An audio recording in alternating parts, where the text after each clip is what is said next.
দর্শক, আমরা সরাসরি পশুর হাটের খবর জানবো আমাদের সহকর্মীদের কাছ থেকে। শুরুতেই যাচ্ছি শহীদুল সুমনের কাছে। সুমন, হাটে পশু বেচাকেনা কতটা জমলো আর দাম নিয়ে ক্রেতা বিক্রেতারা কি বলছেন? লোপা, হাটগুলোতে বিভিন্ন জেলা থেকে, অর্থাৎ চট্টগ্রামের বাইরের বিভিন্ন জেলা থেকে অনেকেই গরু নিয়ে এসেছেন।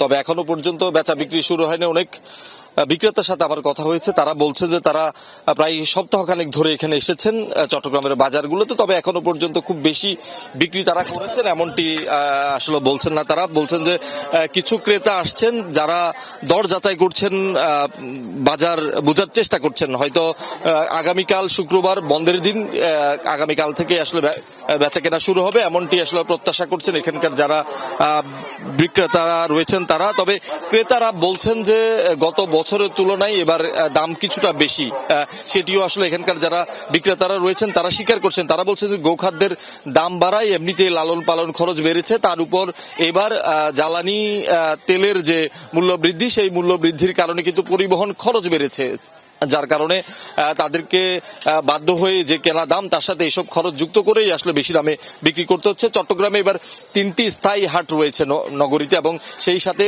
প্রায় 18টি অস্থায়ী হাট রয়েছে। সবগুলো হাটে আমরা পশুর যে পরিমাণ সেটি আমরা দেখছি পর্যাপ্ত পরিমাণ রয়েছে, এবং যারা বিক্রেতারা রয়েছেন তারাও বলছে যে কোনো ধরনের সংকট হবে না। তবে যে প্রাণী সম্পদ অধিদপ্তর যেটি বলছে যে চট্টগ্রামে এবার 35,000 পশুর ঘাটতি রয়েছে, সেই ঘাটতিগুলো আশেপাশের যে জেলাগুলো রয়েছে সেই জেলাগুলো থেকে আসলে পূরণ করবেন, সেটি আসলে প্রত্যাশা করছেন, যেহেতু আশেপাশের জেলাগুলোতে উদ্বৃত্ত রয়েছে পশুর।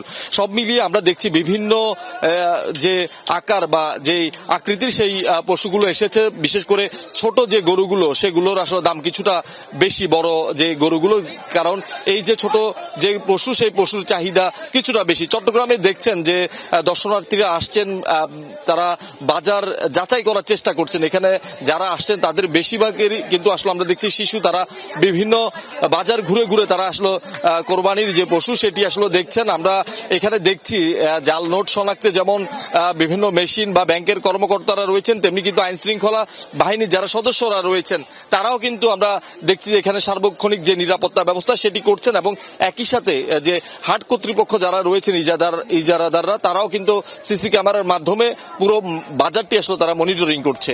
লোপা, শহীদুল সুমন, আপনাকে ধন্যবাদ আমাদের সাথে যোগ দেওয়ার জন্য।